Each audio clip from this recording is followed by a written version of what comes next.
Kasama na po natin ang chairperson ng Teachers Dignity Coalition, Sir Benjo Basas. Magandang umaga po, sir. Yes, Mama DJ Chacha. Magandang umaga po. At Manoted, good morning po. Good morning din po. Maraming salamat po for being on the show today. Sir Benjo, ito nga po, dito sa pinakabagong datos po ng Philippine Statistics Authority, sinasabi na 79% lamang po ng mga senior high school graduates ang functional literate. Ano pong reaksyon ninyo sa datos na ito? At sir, ano po sa tingin ninyo rin ang pangunahing dahilan kung bakit ganito kababa ang functional literacy rate po sa bansa natin? Well, siguro bago po 'yun medyo technical po kasi itong PSA result po kinakailangan makita din natin sino yung mga kasama diyan yung population po na kasama po diyan lalabas malaki talaga yung almost 19 million. Ngayon, kung ang tanong po ay anong pangunahing dahilan, alam mo ma'am, napakadami kasing pinagsama-samang reason at ito ay kumbaga nag-accumulate mula simula at hanggang ngayon kasi hindi natin pwedeng i-pinpoint na isa lamang yung pangunahing dahilan kundi po isa kabuuan yung kung paano po yung system ng ating education po ay tumakbo in the past decades up until now. Doon po natin siya titignan. Pero sa tingin namin, sa totoong buhay talaga mukhang hindi po mukhang napabayaan po talaga yung ating education system for the longest time. At pag sinabi natin system, bahagi po diyan lahat. Bahagi diyan yung curriculum, bahagi yung infrastructure, bahagi po yung ating mga guro, bahagi po yung ating pamunuan ng Department of Education at yung ating pamunuan ng ating mga paaralan at yung sitwasyon ng ating mga schools po sa buong Pilipinas. Oo, kumbaga overall po yung problema. Pero sir, linawin lang po natin nilinaw na rin po ito ng DepEd, yung 18.9 million na bilang, hindi po yan for all senior high school. Ito po ay para sa kabuuan na po ng mga Pilipino na edad 10 hanggang 64. Pero sir Benjo, yung mga nagsasabi po na kinakailangan ngayon ng retraining ng guro dahil po din dito sa mababang datos sa ito, ano pong reaksyon nyo doon? Well, diyan kami medyo hindi po pabor, Kasi kung yan ang pagtutuunan natin ng pansin at papayag tayo, na yan ang solusyon diyan, para na rin naman natin sinabing ang problema ay nasa mga guro. Hindi po kami naniniwala doon. Napaka-complex ng usapin po na ito, ng education na crisis. Sabihin na natin ganoon. After all, nagkakasundo naman ang lahat, that indeed, meron po tayong crisis. Pero pag sinabi mong kailangan nating i-retrain ng mga guro, parang ito ay putting the blame on our teachers po. Parang hindi po sana ganun.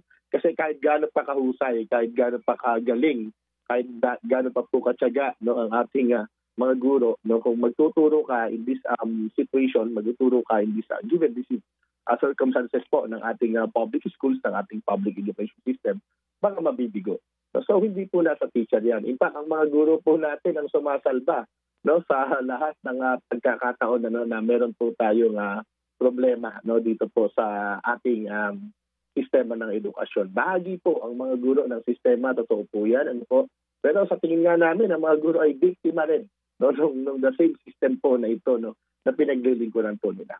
Oo. Sir Benjo, last time kausap po namin si Dr. Carol Yee, meron siyang binabanggit tungkol dun sa parang sistema ngayon na nangyayari. I'm not aware kung kayo po sa inyong eskwelahan ganito rin, na parang may mga pagkakataon na may mga guro na hindi naman nila gusto na ipasa yung kanilang mga estudyante, pero napipilitan sila dahil minsan pagka may bumabagsak, napapatawag pa daw sila ng principal and all that, na parang nagiging questionable pa pagka may estudyante na hindi pumapasa. Ano po tugon nyo doon? Kasi baka po naka-apekto rin yun dito sa pagbaba ng functional literacy sa Pilipinas po.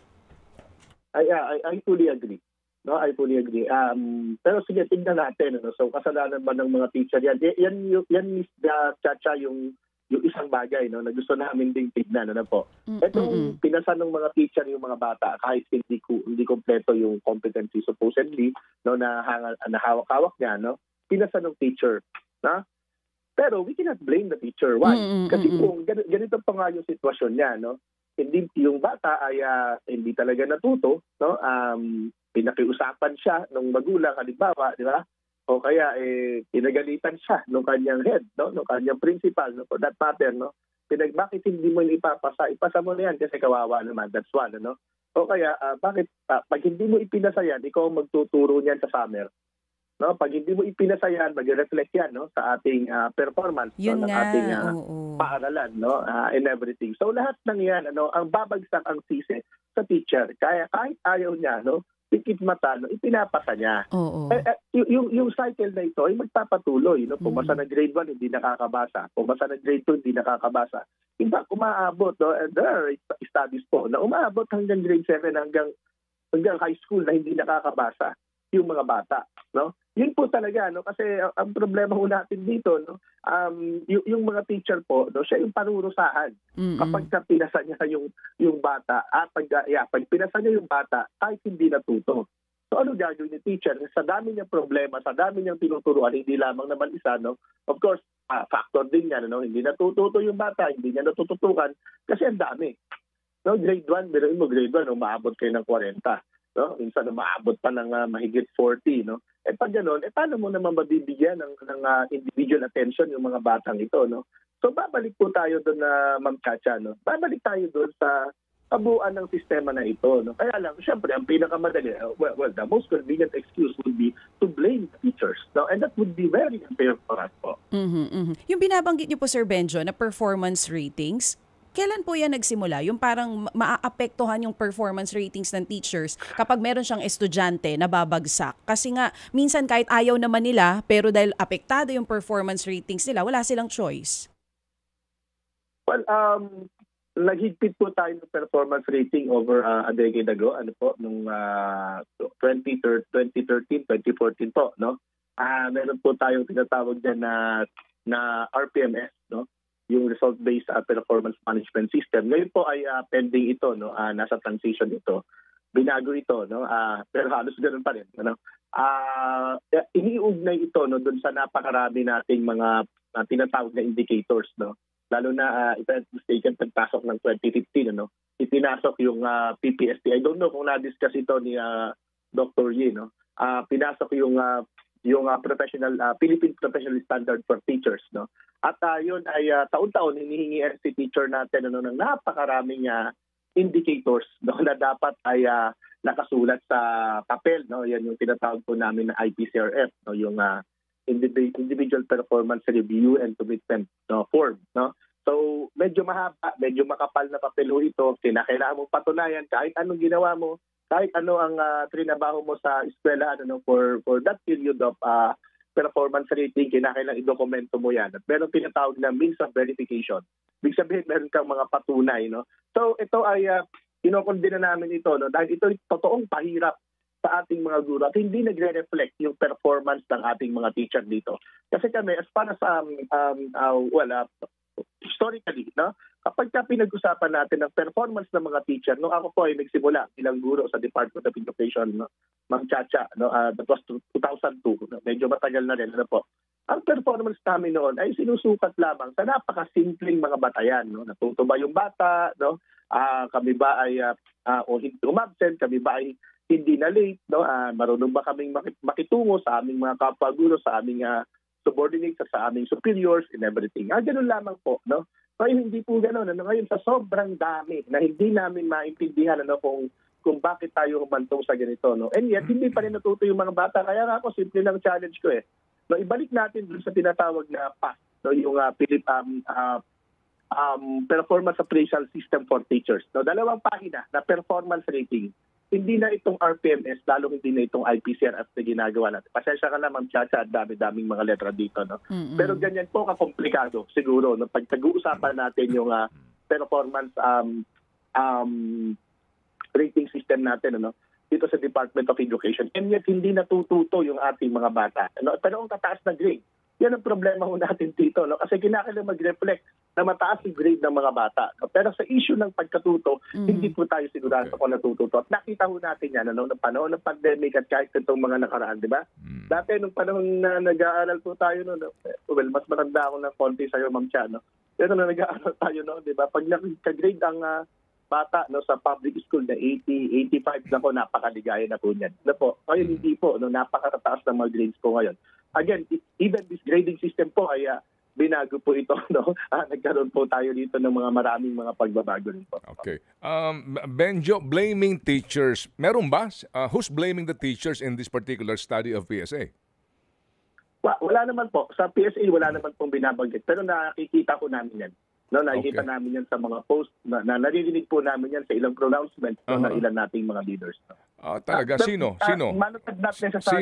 Anyway, blaming teachers. No? Sige, ganito, Benjo. Kasi nga, ang kagandahan nga kasi dito, may PSA study, meron din pong EDCOM, two recent study, at ang inyong position. I think, di ba talagang dapat dito si Secretary Angara, upuan na ito, mag-summit na, and then yung, kumbaga, kung ngayon, kumahog itong DOTR, di ba? As you know, yung action, talagang emergency na ang kanya mga orders ngayon eh.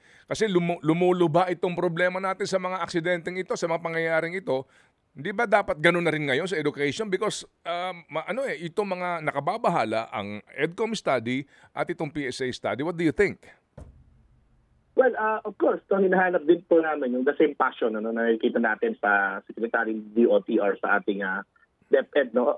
Although meron naman yatang pronouncement manuted the other day, no, ang ating Department of Education. No? Pero ito lagi po namin sinasabi, no, back to basics po tayo. No? Tignan po natin ano yung, kasi sinasampal na tayo ng katotohanan araw-araw. No? Taon-taon, meron pong mga major, no, na mga issues na lumulutang regarding our education system. No? At one point, no, even some DepEd officials po, no, declared, no, that our education is really in crisis. No? Pero kung crisis na, nasa na po tayo, ano na pong gagawin po natin? Ano? Napakasimple lamang naman po nito. No? Halimbawa, teachers. No? Kulang tayo ng teachers na umaabot. If I'm not mistaken, ang sabi ng DepEd nung mga nakaraan, ay abot na 100,000 yung teacher na kulang natin. I-close natin yung gap. Pwede naman natin, the President, no, can really compel, no, the Congress, no, although baka hindi yun mabuti, di ba? But nakita po natin ito sa budget, no, sa issue ng budget, di ba? Nagkakasundo yung ehekutibo at yung legislatura, di ba? In fact, sinagasaan ang saligang batas ng Pilipinas, di ba? Para mabigyan ng pinakamalaking budget yung DPWH. That same dapat, no? That same position, or will, no?